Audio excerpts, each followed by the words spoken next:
Ya semua kriteria itu dalam satu kalimat, jangan pilih saya lagi, kira-kira begitu. Karena semua yang diucapkan Jokowi berlaku pada dia. Pak Jokowi itu memberikan kisi-kisi sebenarnya pemimpin itu seperti apa sih kriteria pemimpin itu. Tapi yang menarik itu Pak Jokowi bukan memberikan kriteria yang positifnya, tapi yang negatifnya, yang media menyebutnya yang haram dipilih itu.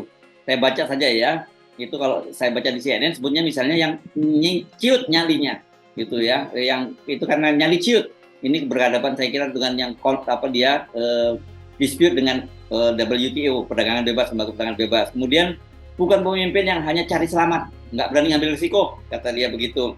Itu juga jangan sampai dipilih. Kemudian yang ketiga itu yang menghindari masalah, ya. Nah, ini proposal dari Pak Jokowi gitu. Jadi intinya Jokowi mau membatalkan seseorang yang ada di dalam layar publik hari ini sebagai calon presiden. Kan kita mau tanya siapa yang dimaksud di situ kan? Kan satu dari tiga itu harus dibatalkan oleh Jokowi itu karena dengan kriteria itu. Tapi sekaligus sebetulnya publik merasa ya semua kriteria itu dalam satu kalimat, jangan pilih saya lagi, kira-kira begitu. Karena semua yang diucapkan Jokowi berlaku pada dia. Dia ciut berhadapan dengan publik internasional tuh. Dia tidak mampu untuk menerangkan apa masa depan Indonesia itu. Jadi semua kalkulasi atau semua kriteria dibikin Jokowi justru menunjukkan psikologi terbalik dari Jokowi. Jadi Jokowi memberi pesan, pengalaman saya tidak mampu bertatapan muka dengan dunia internasional. Saya bahkan takut untuk berhadapan dengan buruh. Setiap kali demonstrasi saya kabur. Kan itu maksudnya kan dia ciut juga tuh, di luar negeri dia ciut, di dalam negeri dia ciut. Jadi kita lihat bagaimana seseorang itu berupaya untuk mencari alasan seolah-olah dia masih bisa menentukan kriteria ke depan. Padahal sebelumnya dia sebutkan bahwa yang positif adalah yang bisa memimpin Indonesia supaya mampu untuk diakui dunia. Dia juga nggak punya tuh. Dia ingin supaya seseorang yang pemimpin itu punya ciri khusus, yaitu berkerut wajahnya tuh karena bekerja tuh. Tapi nggak ada ukurannya apakah dengan wajah berkerut itu artinya karena dia bekerja tuh.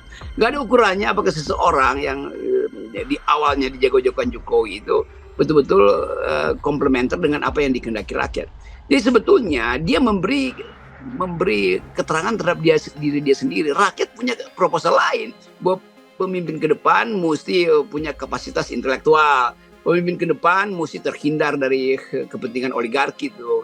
Pemimpin ke depan harus paham tentang global issue. Kira-kira itu yang dikehendaki publik. Jadi proposal FNN sama dengan proposal publik, yaitu pemimpin ke depan harus lulus etikabilitas. Kedua lulus elektabilitas. Ketiga baru lulus elektabilitas. Jadi etikabilitas, intelektualitas itu justru yang nggak mau diucapkan Jokowi. Kan mestinya itu kan. Nah, publik menginginkan itu. Jokowi tidak mampu untuk pinpoint, menunjuk seseorang yang bakal mampu untuk membawa isu itu. Yang dia bisa tunjuk siapa yang jangan dipilih itu. Jadi di situ kita bisa curiga, tentu publik menduga-duga ada seseorang yang tidak diinginkan oleh Jokowi untuk dipilih itu. Download Tribun X sekarang. Menghadirkan lokal menjadi Indonesia.